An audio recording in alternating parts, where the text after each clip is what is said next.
तो नमस्कार सभी प्रिय विद्यार्थियों, कैसे हो। मैं दिवाकर सर क्लासेस में सभी बच्चों का दिल खोल के स्वागत करता हूँ। कुछ इसमें शिक्षकगण भी हो सकते हैं। मैं हिंदी के लिए ला रहा हूँ बेहतरीन से बेहतरीन हिंदी साहित्य के इतिहास में हम ऐसे क्वेश्चन बनाएंगे। अभी मैं करा रहा हूँ, खुद ही आप लोग समझ जाएंगे कि कितने अच्छे पैटर्न में क्वेश्चन को कराया जा रहा है। इससे पूरा रिविजन है। और साथ ही साथ मैं बार बार कह रहा हूँ कि नेट जेआरएफ की जो स्टूडेंट है, जो लोग भी तैयारी करते हो, एक बार कमेंट में बोल दिया करो कि हम नेट जेआरएफ के हैं, और लाइक कर दो वीडियो को, चैनल सब्सक्राइब। जितनी भी इसमें कहानी, नाटक, उपन्यास है ना, ये 100 में से 50-60 क्वेश्चन हो ही जाते हैं। मैं उसके लिए एकदम शॉर्ट ट्रिक में जल्दी ला रहा हूँ क्लास को, और जिसमें आप खुद ही देखेंगे कि कितना बेहतरीन तरीके से पढ़ाया जा रहा है। तो चलिए मैं क्लास को फटाफट स्टार्ट करता हूँ। ठीक है, बस जो नए हो चैनल को सब्सक्राइब जरूर कर दिया करो भाई, और वीडियो को लाइक भी कर दिया करो। ठीक है, कि ये पहली बात है कि ये वही पढ़े जो लोग हिंदी पीजीटी, टीजीटी और नेट जेआरएफ संबंधित तैयारी करें, वही लोग वीडियो को देखें। 12th के लिए या फिर कॉम्पिटिटिव जो रीजनिंग की तैयारी करते हैं उनके लिए वीडियो नहीं। चलो फटाफट भाई स्टार्ट करते हैं। ठीक है, तो चलो आ जाओ भाई, हम स्टार्ट करते हैं क्लास को। हमारा सबसे पहला क्वेश्चन इसमें रीतिकाल संबंधित क्या है। ठीक है, रीतिकाल से संबंधित अगर हम क्वेश्चन को देखें, इसमें हमारा सबसे पहला क्वेश्चन, थोड़ा सा मैं इसको कलरिंग कर दूं। सबसे पहला क्वेश्चन है कि रीतिकाल के किस प्रसिद्ध, तो भाई थोड़ा साइज इसकी बड़ी लग रही है क्या। एक बार सेट कर देंगे तो हो जाएगा। ठीक है, तो इसमें दे रहा है कि रीतिकाल के किस प्रसिद्ध कवि का मूल नाम घनश्याम था। ठीक है, सबसे पहला क्वेश्चन है। तो यहाँ पे सबसे पहली चीज मैं बता दूं कि घनश्याम नाम किसका था। ठीक है, मूल नाम घनश्याम यहाँ दे रहा है। घनश्याम कवि कौन थे? अगर घनश्याम नाम से देखा जाए तो शायद ही कोई जानता होगा, तो किसी को पता ही नहीं होगा घनश्याम कवि आखिर में थे कौन। तो मैं बता दूं इसमें कि घनश्याम जो कवि थे, कौन घनश्याम कवि, या चित्रकूट के जो शासक थे। कहाँ के? चित्रकूट, चित्रकूट के शासक, चित्रकूट के शासक थे उस समय रुद्रशाह सोलंकी थे। कौन थे? रुद्रशाह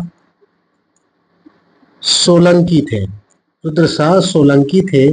इन्होंने घनश्याम जो कवि हैं उनको भूषण उपाधि दी थी। कौन सी उपाधि दी? भूषण। और ये भूषण कवि के ही नाम से भाई प्रसिद्ध हो गए। लगा ना मजेदार, क्योंकि ये भूषण कवि के नाम से प्रसिद्ध हो गए।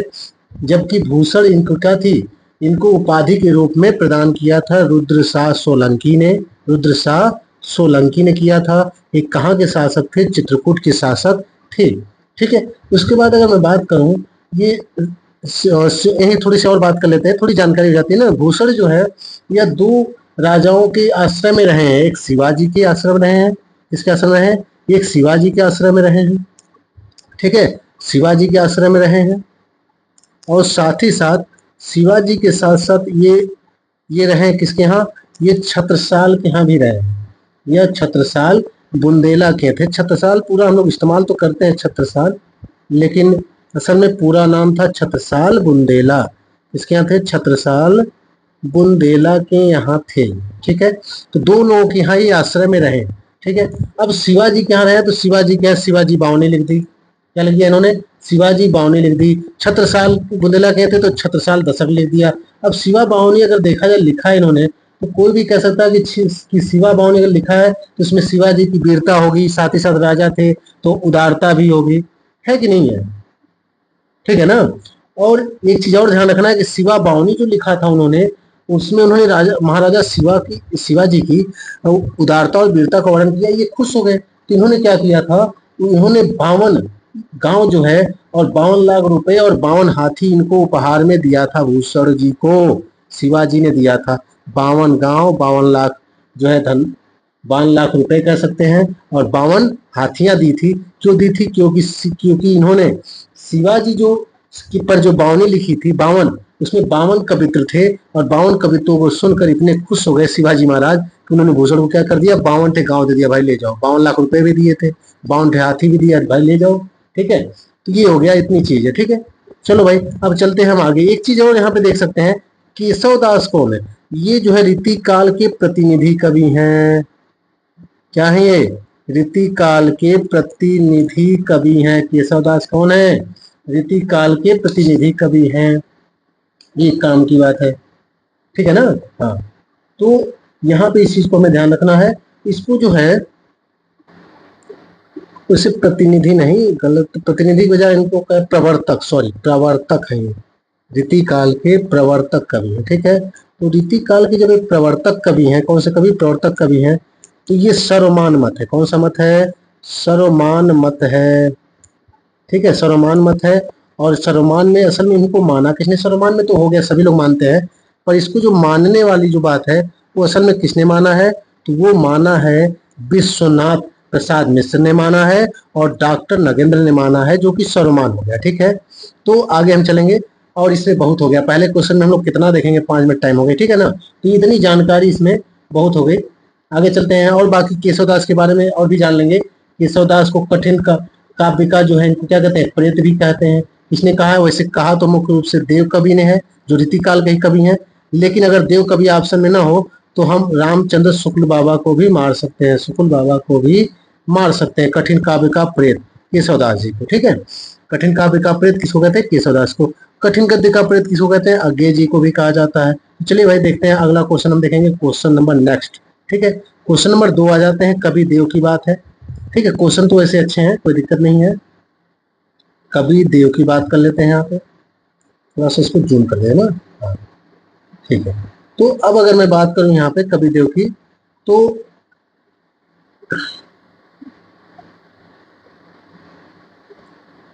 ठीक है, कवि देव ने किस कवि को कठिन, भाई तो आ गया, कठिन काव्य का प्रेत कहा है, किसको कह दिया भाई, केशव दास को। और केशव दास क्या है, प्रवर्तक कवि हैं रीतिकाल के, ठीक है, किसके हैं, रीतिकाल के हैं, बता दिया। और यहाँ पर चिंतामणि भी रीतिकाल के प्रवर्तक कवि हैं रामचंद्र शुक्ल के अनुसार, लेकिन ये सर्वमान मत नहीं है, रामचंद्र शुक्ल के अनुसार, ठीक है, शुक्ल के अनुसार ये चिंतामणि जो है यह प्रवर्तक हैं, लेकिन ये सर्वमान मत नहीं। तो ये अगर रामचंद्र शुक्ल के अनुसार पूछे तो हमें चिंतामणि टिक करना होगा, क्या करना होगा, हमें चिंतामणि टिक करना होगा उस समय।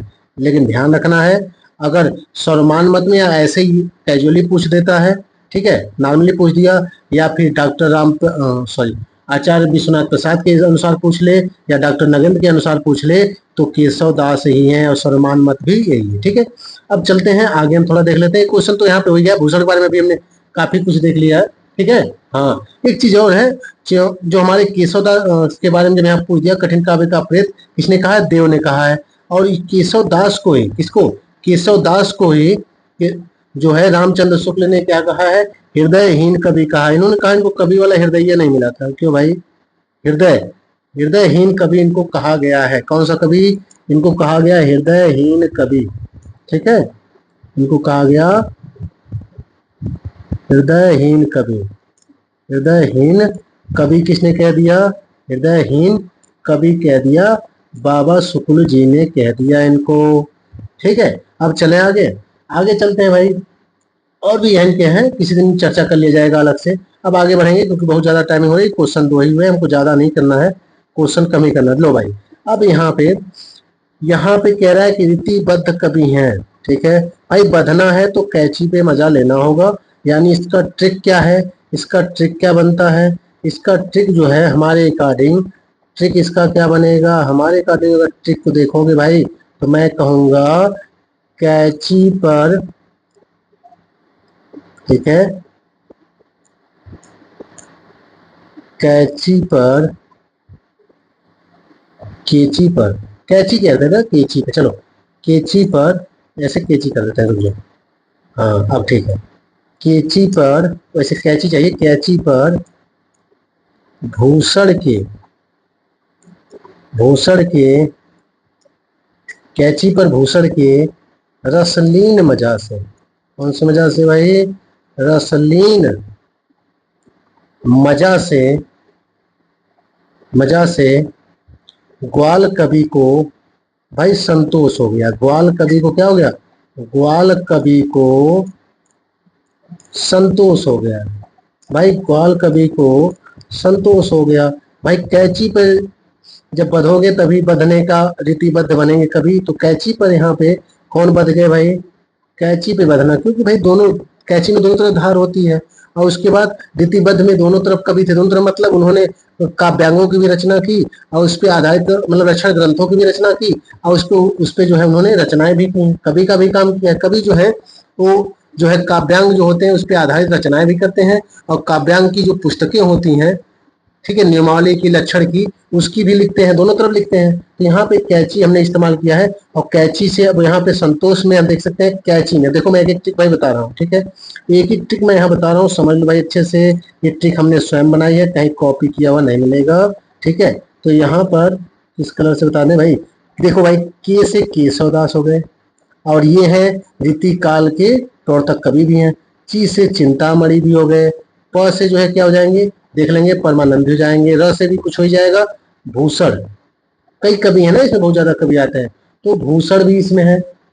बात समझिए, इसमें क्या होंगे, इसमें भूषण भी आ जाएंगे, ठीक है। हाँ, तो इसमें हमारे भूषण भी आ जाएंगे। अब भूषण के बाद अगर हम आगे बात करेंगे, आगे कहा गया भूषण, यहाँ के से भी केशव बना सकते हैं। रसलीन खुद ही आते हैं भाई, रसलीन कवि का ही नाम है, ठीक है ना। रसलीन किसका मान है, रसलीन जो है ये ऑलरेडी कवि का ही नाम है, कोई दिक्कत ही नहीं रसलीन में। अब यहाँ पे मजा में आ जाओ, मजा में, ठीक है भाई, सभी का नाम है यहाँ पे, जो जरूरी है मैं देख लेता हूँ, इसमें केशव है, भूषण है, और इसके बाद मजा हो गया, और इसके बाद ग्वाल कवि, तो ग्वाल कवि भाई आते ही हैं, ग्वाल कवि उनका नाम ही है। इसके बाद अगर संतोष कवि की बात करेंगे तो इसमें स को हटा दो, खाली तोष कवि ले लो, कौन सा कवि, तोष कवि, तो तोष कवि भी इसमें आ जाते हैं, ठीक है ना, तोष कवि भी आ जाते हैं इसमें, बात सुना रही है। तो यहाँ पे ध्यान रखना है, और मजा में म से मतीराम हो जाएगा, और ज से यहाँ जसवंत कवि का भी इस्तेमाल हम कर सकते हैं, ठीक है ना। तो ऐसे अधिकांश हमने बता दिए, बस केवल दो कवि और बचे इसमें। इसमें देखो बद्ध वाले में भिखारी भी आ जाएंगे, अमीर भी आ जाएंगे, तो भिखारी दास भी होंगे, अमीर दास भी होंगे। तो यहाँ अगर हम ट्रिक को ध्यान से देखें तो केशव दास पहले से हैं, भूषण भी हैं, अमीर भी हैं, तो इतने ट्रिक के अलावा हमको अमीर और भिखारी दास का भी नाम याद रखना है, तो यहाँ सरकारी आंसर क्या हो जाएगा, उपरोक्त सभी हो जाएगा। अब फिर ठीक है, मैं इसके बाद आगे चलता हूँ, हम लोग अगला क्वेश्चन देखेंगे, कैची पर भूषण की रसलीन मजा से ग्वाल कवि को क्या हो गया, संतोष हो गया, ठीक है। तो यहाँ पे हम चलते हैं, इसमें प से हम याद रखना परमानंद होता है, और र से हो सकता है शायद संभवतः कोई होंगे नहीं, ठीक है। तो पद्माकर ही पूरा ले लेना, प से स्टार्ट है, र पे समाप्त है, पद्माकर, तो पद्माकर कवि भी हो जाएंगे यहाँ पे, ठीक है ना। क के शब्द यहाँ दो बार आ गया, कोई दिक्कत नहीं, तो एक बार क से चाहो तो कुलपति मिश्र को भी ले सकते हो, ठीक है, बात सुना रही है। तो यहाँ पे आने तो चाहो तो यहाँ पे कूची पे कर सकते हो। चलो अब चलते हैं आगे हम, ठीक है, नेक्स्ट क्वेश्चन देखेंगे, फटाफट समाप्त किया जाए, ज्यादा टाइम हो रहा है। तो हिंदी में रीति परंपरा की प्रथम रचना कौन है, हिंदी में हिंदी में रीति परंपरा की प्रथम रचना कौन है। अब यहाँ सामने आ गया भाई, पहले देखो रसिक प्रिया लिखा है इसमें, कवि प्रिया भी लिखा है, रामचंद्रिका, सौभाग्य से या दुर्भाग्य से सभी रचनाएं तीनों तो एक ही की है, तीनों किसकी है, तीनों एक ही कवि की है, और वो किसकी है, वो है केशव दास की, किसकी है भाई, ये है केशव दास की है। केशव कह कह को किए, ना सोइए असरार, रात दिवस के कुकड़े कबहू लगे पुकार, ठीक है। तो ये केशव दास जी का हो गया। रसिक प्रिया सभी जानते हो, ये इनकी पहली रचना है, इसकी प्रथम रचना है, केशव दास की प्रथम रचना है भाई। केशव दास इसके प्रवर्तक कवि जरूर है रीति काल के, पर ध्यान रखना ये इनकी पहली रचना है, लेकिन पूरे रीति परंपरा के लिए पहली रचना नहीं है, ठीक है ना। तो 1991 में लिखा ईस्वी में इन्होंने, 1991 ईस्वी में लिख दिया, 1991 ईस्वी में लिख दिया, ठीक है। उसके बाद बाकी जो कवि प्रिया है और कौन है, रामचंद्रिका है, इसको 1601 ईस्वी में लिखा, किसमें लिखा, रचना काल इसका 1601 ईस्वी है, ठीक है।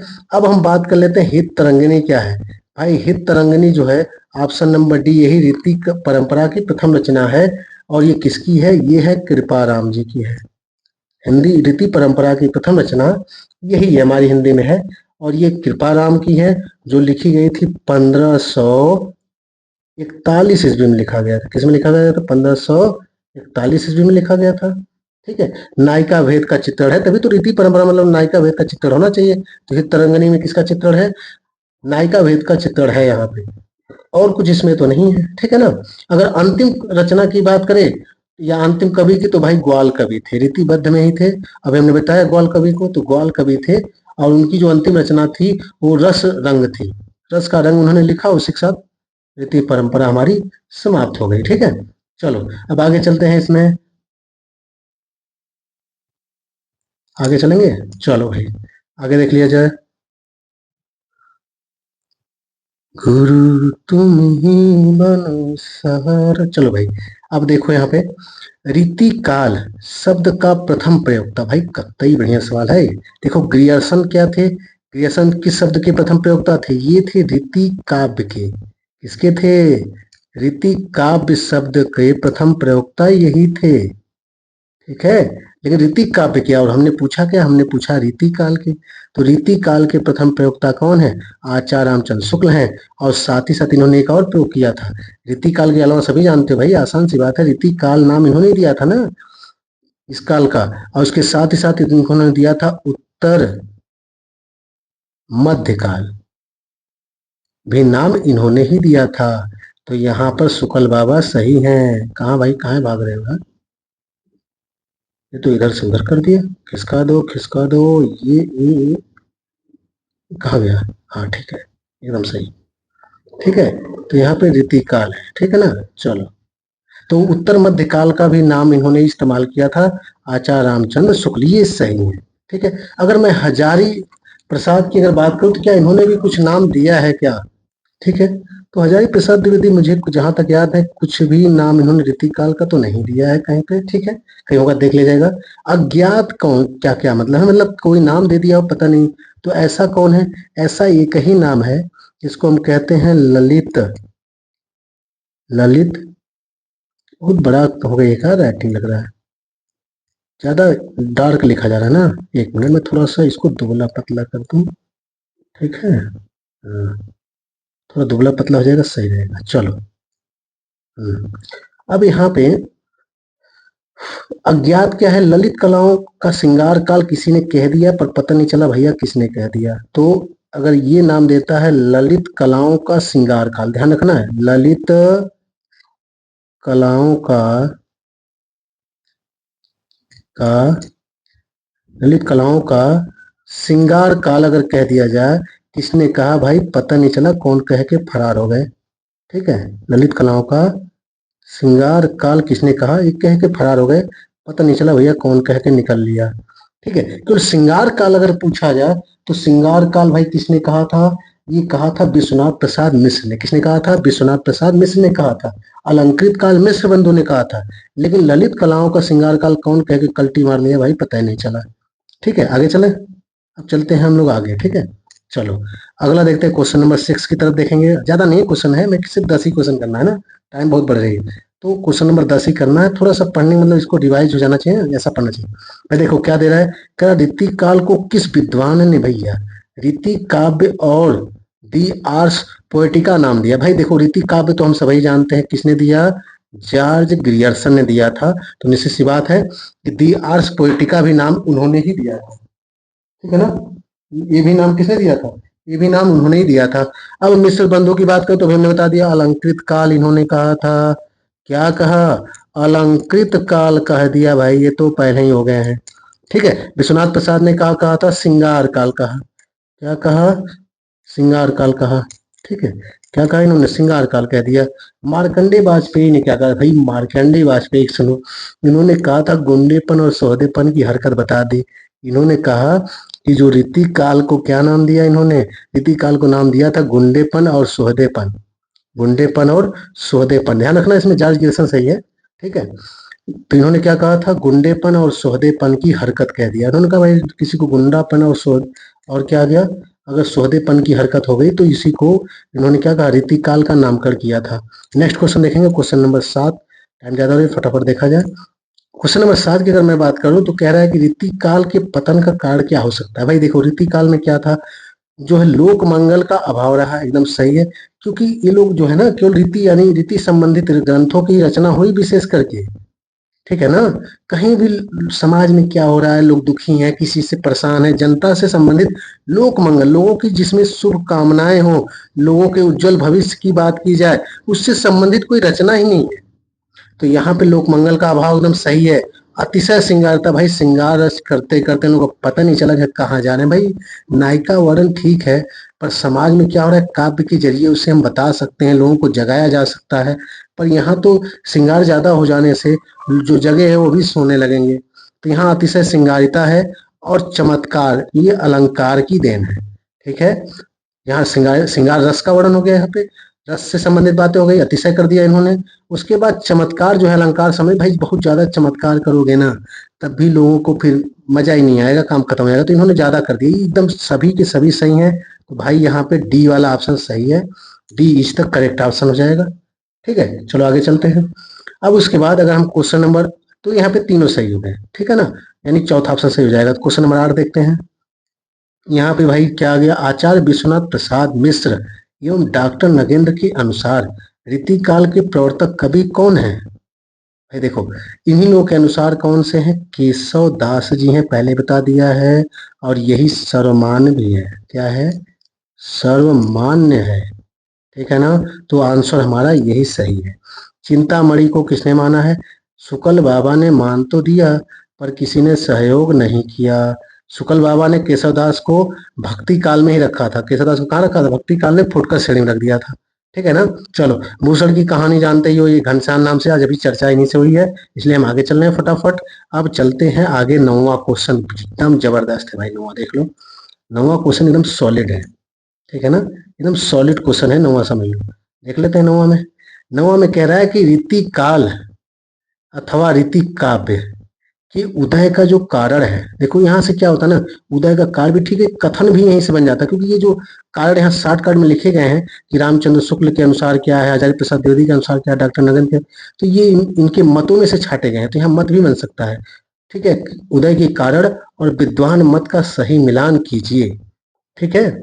चलो, अब यहाँ देखो, यहाँ पे कह रहा है रामचंद्र शुक्ल है पहला ऑप्शन, दूसरा क्या कर रहा है, हजारी प्रसाद द्विवेदी है, तीसरा कर रहा है डॉक्टर नगेंद्र है, चौथा कर रहा है डॉक्टर नामोहन सिंह है। और यहाँ पे रीजन क्या दिया गया, ये है हमारा पहला, आश्रयदाता राजाओं की अभिरुचि के कारण। बी ऑप्शन कह रहा है कि संस्कृत के लक्षण ग्रंथों से प्रेरणा लेना। और सी कह रहा है दरबारी संस्कृत से निराश एवं कुंठित होना। और डी जो है नवीन विषयों की तलाश के कारण।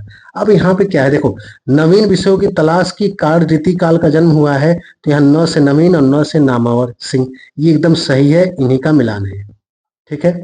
अब यहाँ पे दरबारी संस्कृति से जो है एकदम परेशान और निराश हो गए थे लोग, कुंठित हो गए थे एकदम से, ये डॉक्टर नगेंद्र सिंह का मत है, ठीक है। और हजारी प्रसाद ने कहा कि ये रीति काल की रचना इसलिए हुई, उदय इसलिए हुआ क्योंकि लोग संस्कृत में ही पहले पाया जाता था। लक्षण ग्रंथ कहाँ से लिए हैं इन्होंने, रीति काल कवियों ने कहाँ से धार किए हैं, संस्कृत से, और वहीं से आचार्य बनने की प्रेरणा बनी है। तो हजारी प्रसाद द्विवेदी ने कहा है, ज्यादातर यही मत जो है ज्यादा मान्य भी है, हालांकि मत तो विशेष का कोई ऐसा नहीं है, ठीक है। अगर विशेष किसी एक ऑप्शन करना हो तो हम यहाँ पे बी वाले को अकेले कह सकते हैं कि रीति काल के उदय का मुख्य कारण यही है, लेकिन हालांकि सभी मत सही हैं, मैं यहाँ पे स्पेशली नहीं कर सकता, ठीक है। अगर एक मत कभी करना पड़े तो मेरे हिसाब से ये वाला सही हो जाएगा, ठीक है। जो किसका है, हजारी प्रसाद द्विवेदी का। इन्होंने कहा था कि संस्कृत के लक्षण ग्रंथों से इन्होंने प्रेरणा ले लिया।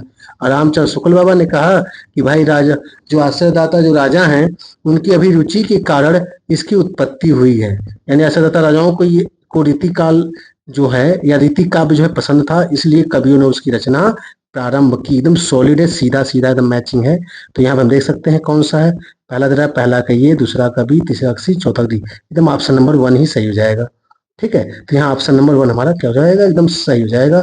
ये हमारे अलग अलग कथनों से लिए गए हैं। अगर रामचंद्र शुक्ल का बड़ा कथन आ जाए जिसमें वो लिख दें कहीं भी कि आश्रयदाता राजाओं की अभिरुचि के कारण ही रीति काल या रीति काव्य का उदय हुआ है, ठीक है, तो इसका मतलब रीति काल का उदय का कारण मिल जाता है, तो हम समझ जाएंगे कि किसका मत है, रामचंद्र शुक्ल का ही है। तो ये जो क्वेश्चन है ना, अपने आप में बहुत सॉलिड है, ठीक है। आगे चलते हैं, इसमें देख लेते हैं, इस क्वेश्चन को कई बार देख सकते हैं, आगे चलें, ठीक है। चलो भाई, अब उसके बाद अगर हम यहाँ आगे की बात करें, क्वेश्चन नंबर 10 बस लास्ट है, इसके बाद हम क्वेश्चन नहीं कराया जाएगा, बस किसी और दिन क्लास को रखा जाएगा, ठीक है। डॉक्टर राम कुमार वर्मा, ठीक है, डॉक्टर राम कुमार वर्मा एवं नागरिक पेचारी सभा काशी के अनुसार रीति काल की समय सीमा है, ठीक है भाई, बहुत बढ़िया सवाल है। डॉक्टर राम कुमार वर्मा एवं नागरिक पेचारी काशी के अनुसार रीति काल की समय सीमा है, ठीक है। तो मैं थोड़ा सा रुक जाऊंगा, देखता हूँ कमेंट में क्या लिखते हैं सभी लोग, तो उसके हिसाब से पता भी चल जाएगा, थोड़ा सा कमेंट भी कर सकते हैं, मिला भी सकते हैं, ठीक है। देखो भाई, सर्वमान जो मत है, जो हमारा सर्वमान मत है, जो हमारा सर्वमान मत है, सर्वमान मत किसके अनुसार है पहले जान लो। सर्वमान मत जो हमारा है उसमें कौन सा है, रामचंद्र शुक्ल जी हैं, शुक्ल बाबा, और प्लस डॉक्टर राम कुमार वर्मा जो ऊपर लिखा गया है, राम कुमार वर्मा, ठीक है, डॉक्टर राम कुमार वर्मा और प्लस नागरी पचाड़ी सभा। तो ये जो है ना यहाँ पे नागरी जो पचाड़ी जो है सभा जो है, इन तीनों लोगों के हिसाब से यहाँ दो नाम लिखे गए हैं और रामचंद्र शुक्ल बाबा का क्यों नाम छिपा दिया गया ताकि कंफ्यूजन हो जाए बच्चों को। तो यहाँ पे इनका जो मत है ना वो विक्रम संवत 1700 से 1900 है, सभी जानते हैं, एकदम करेक्ट, सभी जानते हो भाई, ये बात सभी लोग जानते हैं। ठीक है, कि ये जो है विक्रम संवत 1700 से 1900 जो हमारा है वो भाई क्या है यार, हिंदी वाले सीधे साधे होते हैं इसलिए ये कंफ्यूज कर रहा है हम लोग को, है ना। चलो, अब यहाँ पे जो है विक्रम संवत 1700 से क्या हो जाएगा 1900 तक, ये सही है क्योंकि ये किसके अनुसार है, रामचंद्र शुक्ल के अनुसार है, और उसी को डॉक्टर राम कुमार वर्मा और नागरी पचाड़ी सभा काशी के अनुसार ये मत दिया गया है। इसके बाद अगर हम यही नीचे वाली बात करें कि यही सत्र, देखो ऊपर विक्रम संवत लिखा है और नीचे लिखा है ईस्वी, कंफ्यूज हो जाएंगे। तो भैया ये ईस्वी वाला जो है ये याद कर सकते हैं क्योंकि ये सेम सेम हजारी प्रसाद द्विवेदी का है और उन्होंने सेम माना है, बस खाली ईस्वी मान लिया है। ईस्वी हमारा क्या होता है, ईस्वी हमारा 57 वर्ष पीछे चलता है, हजारी प्रसाद द्विवेदी ने मान लिया, द्विवेदी। ठीक है, इतना डार्क काहे चल रहा है भाई ये, इसकी प्रॉब्लम क्या है। ठीक है, अब उसके बाद अगर 1600 से 1900 की बात कर लें, 1600 से 1900 किसने मान दी भाई, ठीक है, तो ये विश्वनाथ प्रसाद मिश्र है, विश्वनाथ प्रसाद मिश्र है, विश्वनाथ प्रसाद मिश्र है।